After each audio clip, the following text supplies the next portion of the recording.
ഈസിയും അതുപോലെ ഹെൽത്തി ആയിട്ടുള്ള ബ്രേക്ക്ഫാസ്റ്റ് എങ്ങനെ തട്ടിക്കൂട്ടാം, അതാണ് കേട്ടോ ഇത്. നമ്മുടെ വീഡിയോ കാണുന്ന എല്ലാവരും എന്നെ ഭയങ്കരമായിട്ട് സപ്പോർട്ട് ചെയ്യുന്നുണ്ട് കേട്ടോ. അതിപ്പോൾ ഞാൻ പുറത്തിറങ്ങുമ്പോൾ മനസ്സിലാക്കുന്നുണ്ട്, നിങ്ങളുടെ കമൻസിൽ നിന്ന് അതുപോലെ മെസ്സേജസിലൂടെ ഒക്കെ എനിക്ക് മനസ്സിലാവുന്നുണ്ട്. ഒരുപാട് സന്തോഷമുണ്ട്. പക്ഷേ അതൊരു നന്ദി പറഞ്ഞൊരു സുഖമില്ല. അപ്പം ഞാൻ വിചാരിച്ചു എല്ലാവർക്കും ഓരോ ചക്കരി ഉമ്മ എനിക്ക് തരാമെന്ന്. അപ്പോൾ എല്ലാവർക്കും ഓരോ ചക്കരി ഉമ്മ തന്നങ്ങ് സങ്കല്പിക്കുക. അപ്പോൾ ഇന്ന് നമ്മൾ ഉണ്ടാക്കാൻ പോകുന്നത് ഒരു പ്രഭാത ഭക്ഷണം കേട്ടോ. അതായത് നമ്മുടെ മഖാന വെച്ച് നമ്മൾ കുറേ റെസിപ്പി ഉണ്ടാക്കിയിട്ടുണ്ട്. അപ്പം ഈ മഖാന വെച്ചിട്ടൊരു റെസിപ്പി. ഇതിന് പണ്ടാറ ജീവിയുടെ കൂടെ ഞാൻ തോറ്റല്ലോ, ഒരു മൂലയ്ക്ക് തുടങ്ങിയാൽ പിന്നെ നിർത്തത്തില്ല. അപ്പോൾ വേഗം ഉണ്ടാക്കിയല്ലോ. ഡ്രൈ റോസ്റ്റ് ചെയ്ത് നമ്മുടെ മഖാനയല്ലേ അത് ഇട്ട് കൊടുക്കുക. എന്നിട്ട് ഒരു പഴം, ആപ്പിൾ, ഫ്രൂട്ട്സ് എന്തെങ്കിലും, ഒരു ബനാന മതി, റോബസ്റ്റ് കേട്ടോ, അത് ചേർത്ത് കൊടുക്കുക.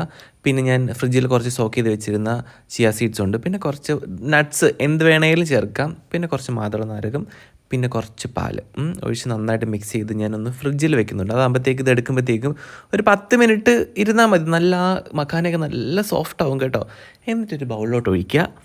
നമ്മളത് ചേർത്ത കുറച്ച് ഡ്രൈ നട്ട്സ് സംഭവം കിടിപിടി സാധനങ്ങളൊക്കെ ഉണ്ടല്ലോ, അത് അതിൻ്റെ മേളിലോട്ടങ്ങ് ചറപറാന്നങ്ങ് വെതറുക. ഒരു ഭംഗിക്ക് വേണ്ടിയില്ല, കാരണം ഒരു റിച്ച് ലുക്ക് വേണമല്ലോ, അതുകൊണ്ട് തന്നെ.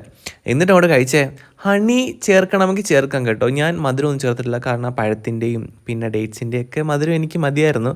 വേറെ മധുരം ചേർക്കണമെന്നില്ല കേട്ടോ. അപ്പോൾ ഇത് ട്രൈ ചെയ്ത് നോക്കിയിട്ട് എങ്ങനെയുണ്ടെന്ന് പറയണം കേട്ടോ.